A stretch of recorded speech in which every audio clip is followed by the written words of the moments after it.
Hi there, I'm Colin. In this video, I want to show you how I solved the problem of the dust port on this Festool TSC 55 track saw. I solved it with this. If you have this track saw with this newer style bayonet fitting on the back with this kind of ratcheting system, you'll be familiar with some of the problems I'm about to show you. Let me walk you through a couple of them now before I show you how I fixed it. The first thing that I noticed when I got this saw, and I've been using Festool track saws for quite a few years now, but the first thing I noticed about this new bayonet style fitting is that it's actually very difficult to use. You actually need to apply quite a bit of pressure to get it on there and then twist it. And well, there you go, there's the first problem. Sometimes you have to apply so much pressure that the fitting actually just comes out. Now, if you're doing this once, that's fine, but if you're constantly taking the hose in and out of the fitting, it can actually start to wreck your hands. And when you're thinking about dust extraction, you want this process to be easy because, well, you want to extract dust. You want to be able to just think, oh, dust extraction is going to be no problem. And that's the thing that surprises me about this, because dust extraction, or very, very good dust extraction, is usually synonymous with Festool. They just kind of go hand in hand. But as you can see, this is causing me all sorts of dramas. Let me just fix this. Right, there we go. So we're back on. Now, the other thing is, when you actually put that in like that, you'll notice that the hose is now coming out at this very weird angle, which kind of looks okay, but it's really impractical. And whenever you put it into that position, thinking I just want the hose to come directly behind me, it then tends to do this. It just sags to one side. And then you try to move it around, and then it's, well, there you go. It's just broken off again. It's very frustrating. And this problem gets even worse when you try to use it with the MFT table. Let me walk you through that. I mostly use this saw with my MFT table, and the problem I usually have is that I need to adjust the hose position every time I use the saw. I normally line the hose to run directly behind the saw so that it runs over the hose protector on the guide rail, but it's too loose and sags from side to side. All I want is for the hose to reliably run behind the saw and over the hose protector.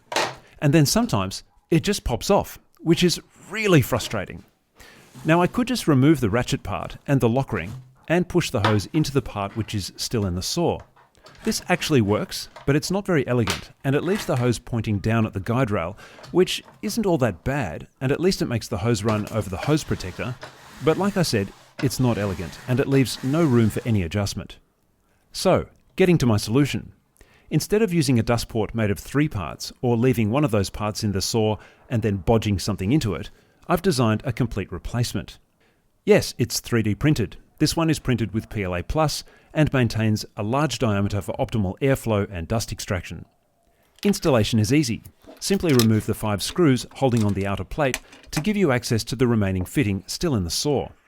Then simply place the new fitting straight in. You'll notice that there are 3 small lugs holding the fitting in place, 2 on the saw and 1 on the removable plate. This dust port has 9 placement slots compared with 3 on the Festool part. This allows for some adjustment of where you want the dust port to point. That is, you can have it tilting slightly to the right or left depending on your preference. My preference is to simply have it facing directly behind the saw. That way I know the hose is always at my side and will always run over the hose protector on the guide rail. And I think it really looks the part too. Finally, the push fit is back. But how well does it work? When it's on the rail, there's just enough grab for normal operation, but not too much so that it becomes a burden to connect and disconnect, like it is with the bayonet design. In fact, I can actually slide the saw back and forth using the hose. Now, that's not how you would use the saw, of course, but it gives you an idea of how much grab there is. And if you do apply enough pulling force, then the hose will pop off. I actually think that's a good thing, because that's usually a signal that the hose is snagged on something, or that you're doing something wrong, and that it's a good time to stop and check what's going on. Now, what about the dust bag? Well, I'm glad you asked, because not everyone will be using a dust extractor. For the dust bag application, I've designed this adapter which neatly fits into the dust bag connection. This time, the bayonet design is actually kind of useful. After inserting the adapter, it's a simple push fit into the dust port, and you're ready to go. Again, there's just enough grab, and if it does come out, it's likely that the bag is snagged on something or completely full and needs emptying.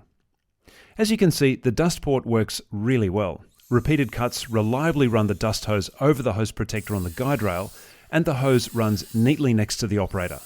Every time. It's such a joy. Oh, and one last very important point.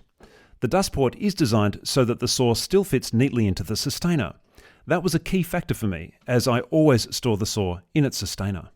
So there you have it. This is my solution to this rather annoying bayonet-style ratcheting dust port fitting.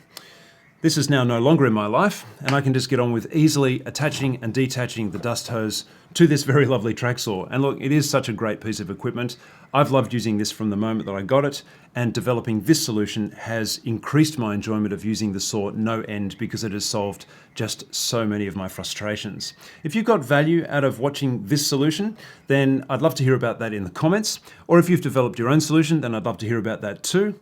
And speaking of solving problems, if you've also had that issue of the dust hose being very tight to push into these new style fittings, particularly with this new vacuum head as well, then watch my video on how I solved that problem. So we'll see you in that video, and until then, have a great day.